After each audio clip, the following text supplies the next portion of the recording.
ಕಾರವಾರ ತಾಲೂಕಿನ ಮಾಜಾಳಿ ಬಾಬಲ್ ಬಳಿ ಕಡಲ್ಕೊರೆತಕ್ಕೆ ರಸ್ತೆಯೇ ಕೊಚ್ಚಿಕೊಂಡು ಹೋದ ಘಟನೆ ನಡೆದಿದೆ.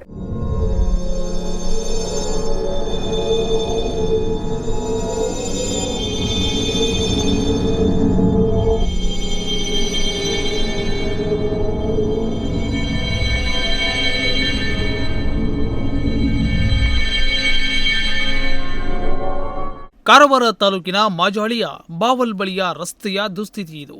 ಕಳೆದೊಂದು ವಾರದಿಂದ ಸುರಿದ ಧಾರಾಕಾರ ಮಳೆಗೆ ಮಾಜಾಳಿಯ ಬಾವಲ್ ರಸ್ತೆ ಕಡಲ್ಕೊರೆತಕ್ಕೆ ಕೊಚ್ಚಿಕೊಂಡು ಹೋಗಿದೆ.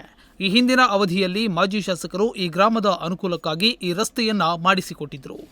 ಈ ಭಾಗದಲ್ಲಿ ಸುಮಾರು 500ರಿಂದ 600 ಮನೆಗಳಿದ್ದು ಸಂಚಾರಕ್ಕೆ ಇದೊಂದೇ ರಸ್ತೆಯಾಗಿತ್ತು. ಆದರೆ ಅದೇ ರಸ್ತೆ ಕಡಲಕೊರೆತಕ್ಕೆ ಕೊಚ್ಚಿಕೊಂಡು ಹೋಗಿದ್ದು ಸಾರ್ವಜನಿಕರ ಸಂಚಾರಕ್ಕೆ ಇನ್ನಿಲ್ಲದ ತೊಂದರೆಯಾಗಿದೆ. ಸದ್ಯ ಪೊಲೀಸರು ಮತ್ತು ಅಧಿಕಾರಿಗಳು ಸ್ಥಳಕ್ಕೆ ಭೇಟಿ ನೀಡಿ ಪರಿಶೀಲನೆ ನಡೆಸುತ್ತಿದ್ದಾರೆ. ಆದರೆ ಈ ಭಾಗದ ಜನರ ಸಂಚಾರಕ್ಕೆ ಇದ್ದ ಈ ರಸ್ತೆ ಕಡಲಕೊರೆತಕ್ಕೆ ಕೊಚ್ಚಿಕೊಂಡು ಹೋಗಿದ್ದು ಆದಷ್ಟು ಬೇಗ ರಸ್ತೆ ನಿರ್ಮಿಸಿಕೊಡುವಂತೆ ಆಗ್ರಹಿಸಿದ್ದಾರೆ.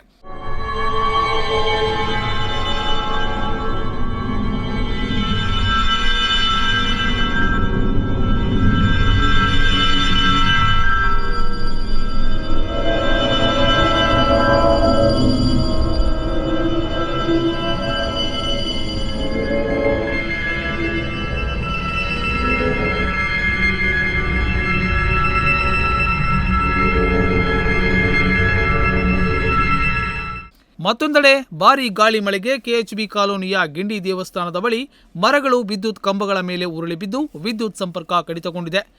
ಇನ್ನು ಕುಂಟಿ ಮಹಾ ದೇವಸ್ಥಾನದ ಮೇಲೆ ಬೃಹತ್ ಮರವೊಂದು ಉರುಳಿ ಬಿದ್ದಿದೆ.